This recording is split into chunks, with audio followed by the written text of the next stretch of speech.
सिर्फ 180 दिन बचे हुए हैं, यानी कि ऑल टोटल आपके पास 6 महीने हैं to turn things around in your favour. Yes, this is true. मैं किस तरीके से प्रिपेयर करूं कि मेरी जो प्रेपरेशन है वो इतनी सॉलिड हो जाए कि आप अगर अभी से पढ़ाई स्टार्ट करना चाहते हो तो आपका प्लान क्या होगा, मंथ ऑन मंथ प्लान क्या होगा, वीक ऑन वीक प्लान क्या होगा और डे प्लान क्या होगा। मैम हम रोज कितने घंटे पढ़े, हमारा वीकली शेड्यूल क्या होना चाहिए, हम किस तरीके से अपने मंथ्स प्लान करके रखें, कब तक सिलेबस कंप्लीट हो जाना चाहिए। क्लैरिटी और कंसिस्टेंसी के साथ आप आगे बढ़ना सीख जाओगे। सो कोई भी चीज बहुत डिफिकल्ट नहीं होती अनटिल एंड अनलेस वो हमारे दिमाग में होती है। हेलो स्टूडेंट्स, मैं हूं आपकी रुबैका मैम और आज से स्टार्ट होती है आप लोगों की CUET 2026 की कमबैक जर्नी।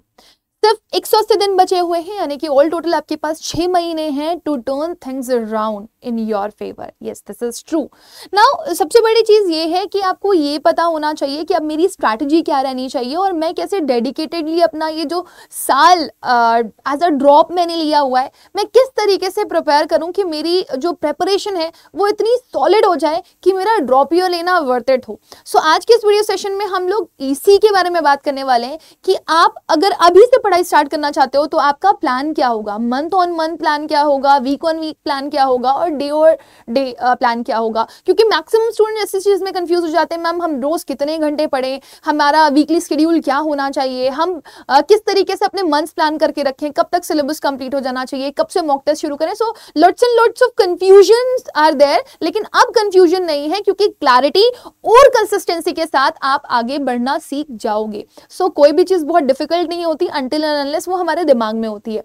तो चलो एक क्लियर रोड मैप देख लेते हैं और लास्ट 180 डेज स्ट्रैटेजी देख लेते हैं ड्रॉपर्स की कि वो क्या होनी चाहिए। So let's start with this. Before starting anything else, आप सभी लोगों को मैं एक इंपॉर्टेंट इन्फॉर्मेशन देना चाहूंगी बेटा कि दिवाली ऑफर्स लाइव हैं, तो अगर आप लोगों को बेनिफिट उठाना है तो आप उठा सकते हैं। चाहे कोई बैज हो, चाहे कोई बुक हो, चाहे कोई मॉक टेस्ट हो, आप कोड यूज करिएगा Y484, आपको मैक्सिमम डिस्काउंट मिल जाएगा। इसके साथ साथ आप मेरी मेल ID पर मुझे मेल भी कर सकते हैं ताकि मैं आपको हेल्प आउट कर पाऊँ। Now let's start with the thing जिसके लिए हम लोग यहाँ पर हैं। सबसे पहले ड्रॉपर्स को चेक करना होगा कि अभी वो स्टैंड कहाँ पे कर रहे हैं, राइट? क्योंकि आपके लिए ये एक रियलिटी चेक जैसा भी हो सकता है।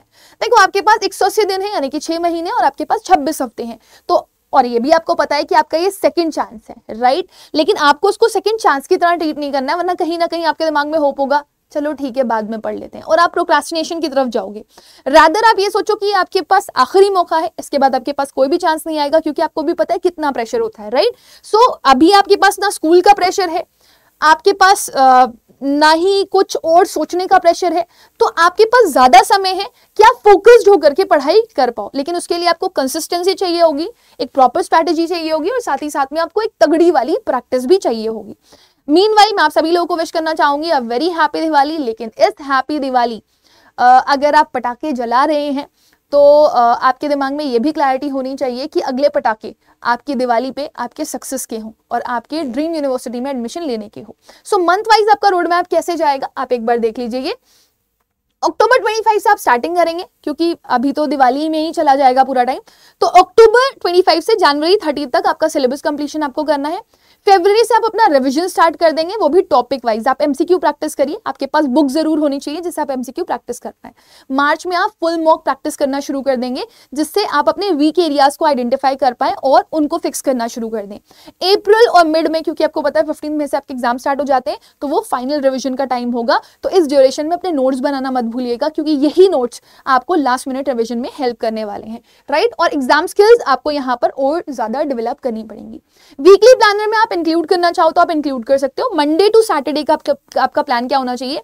आपको 2 डोमेन सब्जेक्ट पर डे पढ़ने, 3 घंटे आपको देने ही देने। रोज 2 सब्जेक्ट पढ़ रहे हो आप, 3 घंटे आप 2 सब्जेक्ट्स को दे रहे हो और प्रॉपरली डीपली पढ़ रहे हो। चाहे तो एक दिन में पूरा एक चैप्टर कंप्लीट कर लो प्लस MCQ प्रैक्टिस के साथ, आप ऐसे भी कर सकते हो। 1 घंटा आपको अलग से इंग्लिश लैंग्वेज के लिए निकालना पड़ेगा और 30 मिनट्स आपको ऑल टोटल रिवीजन के लिए। संडे आपका फ्री डे होता है, लेकिन आप उसको फ्री डे इस तरीके से मत बनाओ कि आप एंजॉय कर रहे हो, मस्ती कर रहे हो, घूम रहे हो। हाँ आप कर सकते हो, लेकिन आप अपना एक टाइम डिसाइड कर लो कि मॉर्निंग या इवनिंग आपको किस टाइम पर एकदम लेजर टाइम अपना बिताना है, क्योंकि बचा हुआ टाइम जो होगा आपका आप वो मॉक टेस्ट में दोगे। तो आप फुल मॉक टेस्ट जरूर दो अपने सब्जेक्ट्स के, चाहे वो लैंग्वेज हो चाहे वो डोमेन्स हो, और उनको रिव्यू करो, एनालाइज करो, है ना। और आप एनालाइज करके ये देखो कौन से क्वेश्चन आपके गलत हो रहे हैं, कौन से सही हो रहे हैं, और ये सब हो भी रहा है तो क्यों हो रहा है, आपको आता था या नहीं आता था, ताकि आप आइडेंटिफाई कर पाओ कि आप गड़बड़ कर कहाँ पे रहे हो, गेस वर्क तो नहीं कर रहे हो, है ना, सिली मिस्टेक तो नहीं कर रहे हो। जब भी आइडेंटिफाई करोगे तो नेक्स्ट टाइम कॉन्फिडेंस से पेपर दे पाओगे। डेली शेड्यूल आपका क्या होना चाहिए, 6 से 7 आप सुबह लैंग्वेज को दे सकते हो, विकैबुलरी और रीडिंग करके। किसी बच्चे को अगर लगता है कि इसकी लैंग्वेज बहुत ज्यादा वीक है तो अपने आप को 2 घंटे दे दो, 1 घंटे आप टॉपिक पढ़ो, ठीक है ना, फिर आधा घंटे आप डिवाइड कर लो, आधा घंटे विकैबुलरी को दे दो और आधा घंटे आप अपने आरसी प्रैक्टिस को दे दो, क्योंकि ये दोनों ही चीजें इंपॉर्टेंट हैं। हाँ, अगर आपको कंप्लीट इंग्लिश की स्ट्रैटेजी चाहिए तो वो मैंने ऑलरेडी वीडियो बना रखी है, तो वो आपको जल्द ही मिल जाएगी ना। 9 से 12 बजे का टाइम आपका सब्जेक्ट 1 को आपको देना है, ठीक है ना, 9 से 10, 10 से 11, 11 से 12 कॉन्सेप्ट प्लस PYQs या MCQs दोनों ही करोगे आप। 2 से 5 बजे के टाइम में आप सब्जेक्ट नंबर 2 को दोगे और 6 से 6:30 आपका रिवीजन टाइम होना चाहिए। देखो मैंने गैप अच्छे से दे करके रखा हुआ है, सो आपको एकदम वन स्ट्रेच में नहीं पढ़ना है, बीच में चिल करना चाहो तो बीच बीच में विकैबुलरी रिवीजन कर लिया, रूल्स रिवीजन कर लिया। अगर आपको लग रहा है आपका टाइम वेस्ट हो रहा है तो आप यूटिलाइज कर सकते हो। 8 से 9 बजे के बीच में आप MCQ जितना प्रैक्टिस कर सकते हो करो, या फिर अगर आपको नींद सी आने लगे तो आप क्लास नोट्स लेकर के या जो आपने कार्ड्स बनाए हुए हैं, चाहे वो विकैबुलरी नोट्स के कार्ड्स बनाए हुए हैं, चाहे वो फॉर्मूला के कार्ड्स बनाए हुए हैं, तो उनको रिवाइज करो, चाहे डेट्स के कार्ड्स बनाए हुए हैं तो उन्हें रिवाइज करते रहो। अच्छा, सब्जेक्ट आपकी प्रायोरिटी क्या होनी चाहिए, आपको फोकस करना है 3 डोमेन सब्जेक्ट पे। लैंग्वेज में आप इंग्लिश और हिंदी लैंग्वेज में से कोई भी एक लैंग्वेज जो भी चूज कर रहे हो, ध्यान रखना उसको इग्नोर नहीं करना है। मैक्सिमम बच्चे इंग्लिश इसलिए भी लेते हैं क्योंकि वो उनको लॉन्ग टर्म बेनिफिट पहुंचाती है, मैंने इस पे एक शॉर्ट बनाया हुआ है। जनरल टेस्ट आपका प्रैक्टिस बेस्ड होना चाहिए, इसमें आप पढ़ने पे कम जाओ, प्रैक्टिस पे ज्यादा जाओ, क्योंकि प्रैक्टिस इंपॉर्टेंट है। और break heavy subject into weekly goals, it's very very important. अगर आपको लग रहा है कि आपके कुछ सब्जेक्ट्स ऐसे हैं जो आपको समझ में नहीं आते तो उनको वीकली प्लान करके चलो। नाउ टिप्स फॉर सक्सेस अगर मैं आपको दूं तो मॉक टेस्ट आपके लिए गेम चेंजर हो सकता है। आप एक मॉक टेस्ट पर वीक लगा सकते हो अगर आपको लग रहा है कि आप क्वेश्चंस बार बार गलत करते हो तो। एक जुनून होना चाहिए आपके अंदर। कोशिश करिए कि जब तक जन फेब का टाइम आए आप 2 से 3 मॉक्स लगाइए, ठीक है ना, एक हफ्ते में। और मार्च अप्रैल में आप ऑल्टरनेट डेज मॉक लगा सकते हैं और मॉक्स को आप CUET एग्जाम की तरह ट्रीट करिए। टाइम लगा हुआ होगा, आपकी स्पीड और एक्यूरेसी वो बिल्ड कर रहा होगा। मॉक टेस्ट को एनालाइज करने के लिए सिर्फ मॉक टेस्ट सिर्फ देना नहीं है, आपको प्रॉपर उनको रिव्यू करना है कि आपका कौन सा क्वेश्चन गलत हुआ, कौन सा क्वेश्चन सही हुआ। वीक टॉपिक्स को आइडेंटिफाई करो, मिस्टेक्स को आइडेंटिफाई करो, टाइम वेस्टेज एरिया को आइडेंटिफाई करो, एरर के लॉग्स बनाओ कहाँ कहाँ गलती करी हुई है, और वापस से एक हफ्ते बाद उसी मॉक टेस्ट को रीअटेम्प्ट करो। क्योंकि आपको ये लग रहा होगा ना मैं कैसे मॉक टेस्ट दे दूं इतने सारे, राइट ना। इंग्लिश लैंग्वेज के लिए आपकी अलग से स्ट्रैटेजी होनी चाहिए। आपको डेली रीडिंग करनी है एडिटोरियल्स की, चाहे वो हिंदू हो चाहे वो इंडियन एक्सप्रेस हो, ताकि आपको विकैबुलरी वर्ड्स मिल पाए और आपकी अंडरस्टैंडिंग डेवलप हो। नोटबुक जरूर बना लीजिए। 40 वर्ड्स आपको पर डे पढ़ने ही पढ़ने हैं, 20 मिनट लिखना है और 10 मिनट रिवीजन करना है। प्रैक्टिस रीडिंग कॉम्प्रिहेंशन की आधे घंटे आपको अलग से करनी है। अगर आपको लग रहा है आपका 10 मिनट में रीडिंग कॉम्प्रिहेंशन हो जाता है तो आप पैराजंबल और ग्रामर के MCQs ऐड कर सकते हैं। वहीं अगर आप डोमेन सब्जेक्ट पे जाएंगे, इसके लिए आपको स्मार्ट स्टडी करनी पड़ेगी।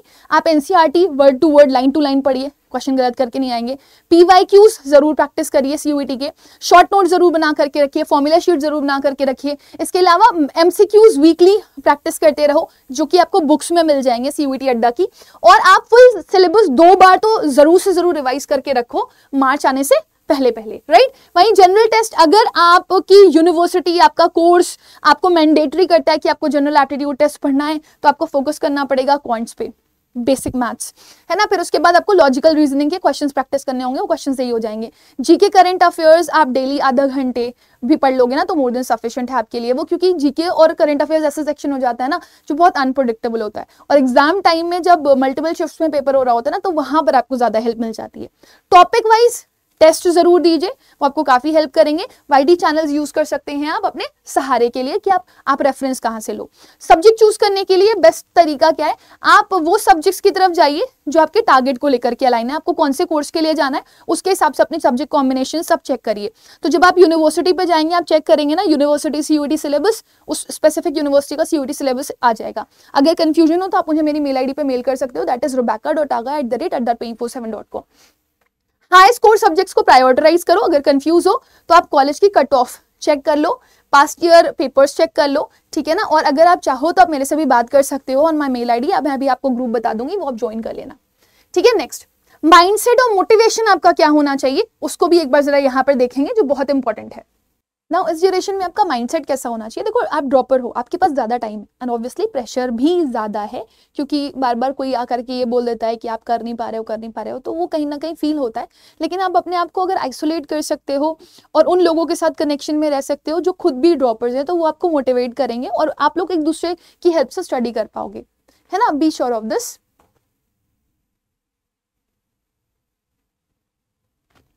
अपने आप को कंपेयर मत करिए किसी से भी, क्योंकि हर इंसान की जर्नी अलग अलग होती है। थोड़ा सा डिसिप्लिन रहिए, कोई भी परफेक्ट नहीं होता, आप इस चीज को याद रखिएगा, ठीक है? स्मॉल डेली विंस बहुत इंपॉर्टेंट होते हैं। अपने डेली टारगेट्स बना करके उस पर वर्क करिए, वो आपको एक बहुत बड़ी सफलता दिला सकता है। आपके मस्ट हैव रिसोर्सेज क्या क्या हो सकते हैं? NCERT, CUET specific books, PYQ last 2 years के आप उठा लो, लास्ट 2 ईयर्स क्या, लास्ट 4 ईयर्स के भी आपको अड्डा की बुक में मिल जाएंगे। मॉक टेस्ट सीरीज आप बाय कर सकते हो, आपको अभी दिवाली सेल चल रही है तो बहुत ही लेस कॉस्ट में मिल जाएगी। वहीं अगर आप देखेंगे तो फ्लैश कार्ड, समरी नोट्स, है ना, टाइमर, प्लानर, ये सब चीज़ों को इंक्लूड करो, क्योंकि यही आपको ना कंसिस्टेंसी भी देंगे और आपको मदद भी करेंगे। नाउ बिलीव मी गाइस, ये समय सोचने का नहीं है, ये समय कुछ करने का है। समय यूं ही बर्बाद नहीं करना है, क्योंकि ये समय बढ़ने का है। अगर आप यूं ही इसको बर्बाद कर दोगे तो कहीं ना कहीं आपको भी रिग्रेट होगा कि मैंने फिर वापस अपना 1 साल बर्बाद कर दिया। सो रिमेंबर, ये 180 डेज किसी ऑर्डिनरी डेज के जैसे बिल्कुल भी नहीं है, ये आपके लिए लाइफ चेंजिंग हो सकते हैं। आपने ऑलरेडी एक बहुत बोल्ड डिसीजन लिया है कि आपने ड्रॉप लेना है, राइट? अब ये अगर आप वर्थ इट बनाना चाहते हो तो आपको एफर्ट्स तो डालने पड़ेंगे, वो भी फुल फोकस और डिसिप्लिन के साथ। तो daily practice, mock test analysis, consistency रखो, एंड ये तीनों ही चीजें आपके लिए विनिंग कॉम्बो बन सकती हैं। अगर आप सीरियस हो सीओटी 2026 के लिए तो आप फुल कोर्स ऑब्वियसली ले सकते हो, मॉक टेस्ट सीरीज ले सकते हो अपनी नीड को समझ करके, और अगर आपको बुक्स चाहिए तो आप बुक्स ले सकते हो, जो भी आपकी ज़रूरत हो उसको समझो, आइडेंटिफाई करो। अगर आपको लग रहा है आपको कंप्लीट बैच की ज़रूरत है, आप बहुत वीक हो पढ़ाई में, तो आप कंप्लीट बैच लो। अगर आपको लग रहा है नहीं, आपका बाकी डोमेन्स अच्छा है, आपका लैंग्वेज जीएटी वीक है, तो आप ये ले लो। उसके बाद अगर आपको लग रहा है कि आपको सिर्फ प्रैक्टिस की ज़रूरत है तो आप बुक्स लो, बट जो भी आपकी रिक्वायरमेंट है बेटा उसको समझ करके उस पर वर्क करना शुरू कर दो, क्योंकि अभी नहीं तो कभी नहीं। मैं आपको बता देती हूँ, देखो हर चीज़ है अवेलेबल। सबसे बेस्ट अगर आप बहुत वीक स्टूडेंट हो तो आपके लिए रहेगा मॉक टेस्ट, क्योंकि महापैक, क्योंकि महापैक में मल्टीपल रिवीजन बैचेस आते रहते हैं। सो आप इंडियाज लार्जेस्ट वन अकेला प्लेटफॉर्म पे जाओगे, आप ऑल कोर्सेज में जाओगे, यूजी पीजी एग्जाम्स में जाओगे, तो आपके पास देखो ये सारी चीज़ें अवेलेबल हैं। आप महापैक खरीद सकते हो जो आपके लिए बेस्ट हो सकता है, जिसमें आपको कॉम्बो मिल जाएगा हार्ड बुक्स के साथ। तो हार्ड बुक्स मिल जाएंगी आपको सब्जेक्ट वाइज, लैंग्वेज जीएटी के साथ आपको डोमेन्स मिल जाएगा, live session, recorded session, teachers hand print PDF note, daily practice papers, doubt session, counselling session, ये सब कुछ आपको मिल रहा होगा, है ना? तो आपके लिए बहुत ईजी हो जाएगा प्रिपेयर करना। अभी ये 21,000 के आसपास का है, बट दिवाली सेल में आपको 10,000 के आसपास का मिलेगा। अभी तो फिलहाल अगर आप देखेंगे तो 14,298 का दिखा रहा है।